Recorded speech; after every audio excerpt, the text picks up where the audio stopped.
We just finished a wild week for the stock market with CPI on Wednesday and one of the worst University of Michigan reports that I have ever seen.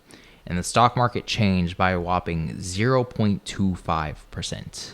I don't know how we're handling all this volatility. We started the week with wholesale trades coming in at negative 2.1% versus 0.5% expected, a huge miss on wholesale trades versus 0.4% as of last month. And the consumer inflation expectations came in at 4.4% versus 4.7% as of last month. So the consumer still thinks that inflation is here to stay, whereas the Fed is wanting inflation to be below 3% by the end of this year. So there's a huge discrepancy between what the consumer believes and what the Fed believes inflation will be by the end of this year. And speaking of the Fed Goolsbee ended up saying that you have to say that there is a possibility of a recession. So the Fed is finally waking up to the possibility that we might not have the soft landing that they've been pitching to us for the last year. He also said that producer prices moved into deflationary environment. So we're seeing a reduction in prices being paid by the producers. So hopefully that ends up getting passed down to the consumer, but we haven't seen that yet with the low PPI readings. We've still been getting high CPI readings. And Goolsbee also said that it is too early to judge a rate decision for the June FOMC meeting. So still up in the air whether we're going to do 25 basis points, whether we're going to pause for the month of June. And right now, the odds of hiking for June is 15.5%, up from 8.5% at the beginning of this week. Now, we still have a long time until the June 14th meeting, and a lot of data to come out between now and then that could change these odds. But as of right now, there's only a 15.5% chance of hiking rates at the June meeting. And then finally, on Monday, you had PayPal reporting earnings. They ended up falling by 18.4%. One of the most surprising earnings reactions that I've seen, where they ended up beating their earnings per share at 117 versus 111 expected. They ended up beating the revenue, and they also raised guidance. They still fell by 18.4%. Probably because they didn't mention artificial intelligence. If they did, then it would probably be up by 18.4% instead of down by 18.4%. And then on Tuesday, you had Fed Jefferson coming out and saying that the banks are sound and resilient, like every other official has been saying for the past 3 months, while we've had 3 or 4 banks collapse. And we almost had another one this week with PacWest falling by 25% after losing 10% of their deposits over the last week. But hey, banks are sound and resilient, okay? Fed Williams said that they will raise rates again if needed, and it will take time to see the full effects of the rate increases.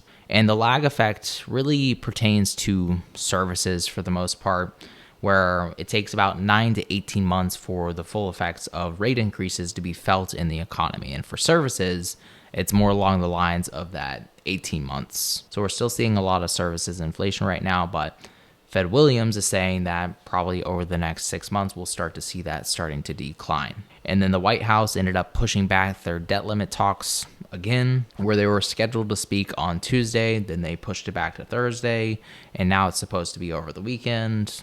And they have until June 1st to make a decision on the debt limit. But there's just so much controversy between McCarthy and Biden right now and not wanting to talk to each other because they can't set aside their differences. But hey, welcome to politics. And then on Wednesday, you had the CPI report where the core CPI month-over-month reading came in at 0.4% versus 0.4% expected, exactly at what it was last month at 0.4% for the month of March. And then the core CPI reading for the year-over-year reading came in at 5.5% versus 5.5% expected, down from 5.6% for the month of March. And then the regular CPI reading year-over-year came in at 4.9% versus 5% expected, down from 5% as of March. And then finally, the month-over-month reading came in at 0.4% versus 0.4% expected. And this is actually an increase from 0.1% for the month of March. So a small uptick for the month-over-month reading, downtick for the year-over-year reading. And then basically everything came in at expectations and what it was last month.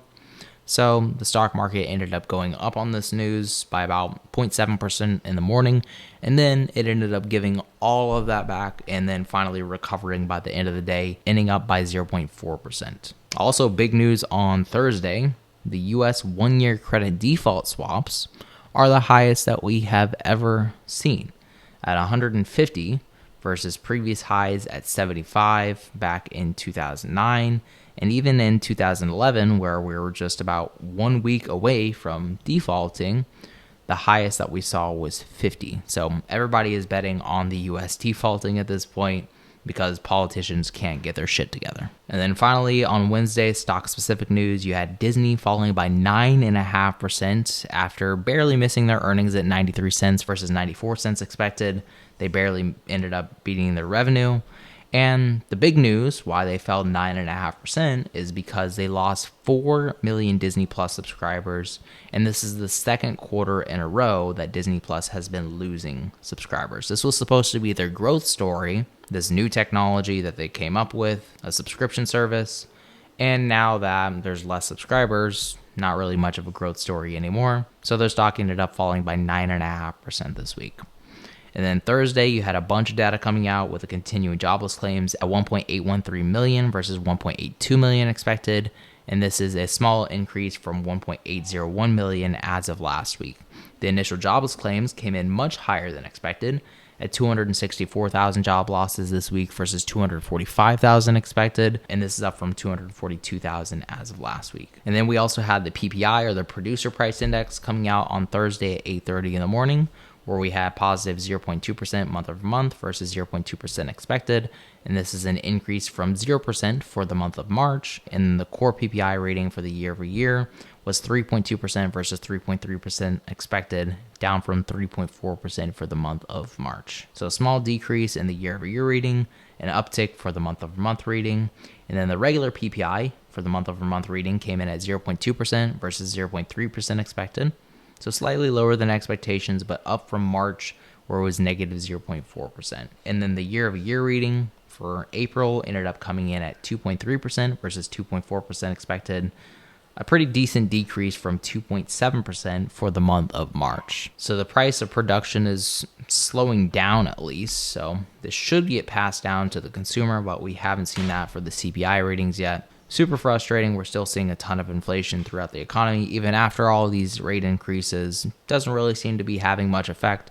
But like Fed Williams said, it does have some time that we need to see this kind of play out. So it might be another 5-6 months to where we finally see CPI being closer to 3.5-4% versus, about 5% as of right now. And then the final macro update on Thursday was the Fed balance sheet coming in just barely lower than it was the week before at $8.503017 trillion versus $8.503994 trillion as of last week. So about $100 million decrease. And this is after the collapse of one of the latest banks. So not really surprised to see this mostly flat after falling for the past about 6 weeks since the previous bank collapse. And then stock specific news on Thursday, we had Elon announcing a new Twitter CEO, and Tesla stock ended up going up by 1.8%, but then it ended up giving up all of that and then some after one of the worst University of Michigan reports that I've ever seen.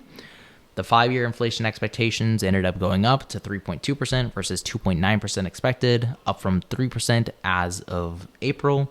The Michigan consumer expectations ended up dropping steeply to 53.4 versus 59.8 expected, down from 60.5 for the month of April. The Michigan consumer sentiment ended up dropping to 57.7 versus 63 expected, down from 63.5 in April. And then finally, the 1-year inflation expectations was 4.5% versus 4.4% expected, down from 4.6% for April. So a really bad Michigan economic report across the board, and this ended up in SPY falling by about 1% at one point during the day. But of course, as always, S&P ended up climbing back up to almost break even, where it only ended up dropping by 0.1% by the end of the day. So that's all your macro updates for this week. And then for next week, you're going to have the New York Empire State Manufacturing Index, where it's expected to come in at negative 2.5 versus 10.8 as of the last reading. Fed Kashkari coming in and speaking at 9:15 in the morning. On Tuesday, you have core retail sales at 8:30 in the morning, where it's expected to come in at positive 0.4% versus negative 0.4% for last month. Retail sales is expected to come in at 0.7% versus negative 0.6% last month. Retail inventories is coming out at 10 in the morning, where it's expected to come in at positive 0.4%. So if inventories are continuing to rise, that means we're going to get discount on our goods. But if inventories are falling, that means that retailers can raise their prices. And then on Tuesday, you're going to have Home Depot reporting earnings. Wednesday, you're going to have Target. Thursday, you're going to have the initial jobless claims at 8:30 in the morning, where it's expected to come in at 254,000 job losses for the week versus 264,000 last week. Continuing jobless claims is expected to come in at 1.833 million versus 1.813 million as of last week. And then the Philly Fed Manufacturing Index is coming out at 8:30 in the morning, expected at negative 19 versus negative 31.3 as of the last reading. And then for earnings on Thursday, you're going to have both Walmart and Applied Materials reporting earnings.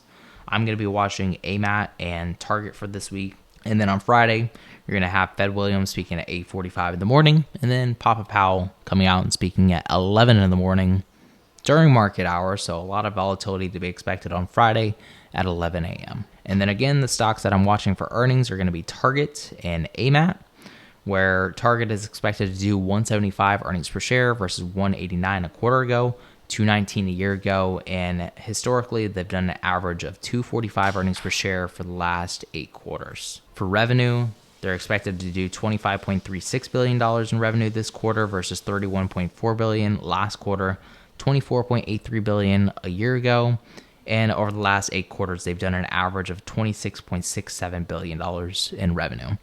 For AMAT, they're expected to do 184 earnings per share versus 203 a quarter ago, 185 a year ago, and historically, they've done an average of 190 earnings per share for the last 8 quarters. For revenue, they're expected to do $6.38 billion versus $6.74 billion last quarter, $6.25 billion a year ago, and over the last 8 quarters, they've done an average of $6.3 billion in revenue. If we look at our price levels for Target, it's expected to be in a range between $146 and $170 by the end of this week, with supports at $154.51, $149.63, $146 of course, $145, and then resistance at $158.49, $164.04, $168, and $173.14. Again, their earnings per share is expected to come in at $175, revenue at $25.36 billion. If they ended up beating their earnings per share and beating their revenue estimates, I think their stock could probably be above $165. If they end up beating their earnings and then missing their revenue, their stock might be above $160. If they end up missing their earnings per share and beating their revenue, I think their stock will probably stay above maybe $152. And then finally, if they miss both earnings and revenue for this quarter, their stock will probably sink below $150 by the end of this week. And then for AMAT or Applied Materials, the expected range for this stock is between $110 and $122 by the end of the week, with supports at $113.89, $111.56, $110, and then $107.15, and then resistance at $119, $122, and $123. If they end up beating their earnings per share at $184 and beating their revenue at $6.38 billion, I think their stock will probably be above $120. If they end up beating their earnings and then missing their revenue, I think their stock will probably be around the same price, maybe a little bit higher, above $115. If they end up missing their earnings and then beating their revenue, I think their stock might be about $112 or so. And then if they end up missing their earnings and missing their revenue for this quarter, their stock might be sinking below $110, the bottom of the expected range for the end of this week. So that's AMAT and Target. And then for SPY, the expected range is between 404.35 and 417.19, basically the range that we've been in for the past month. And we've spent a majority of this range below $413.50. So that's my expectations.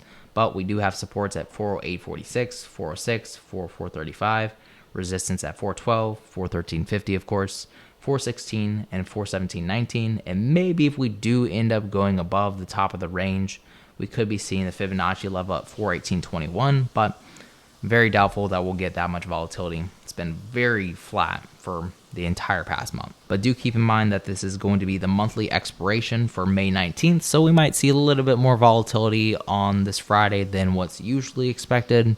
So be prepared for it, but my guess, we're probably going to end this week below $413.50. And that's my price analysis for this week. Hopefully this video was useful. If it was, show some love, leave a like.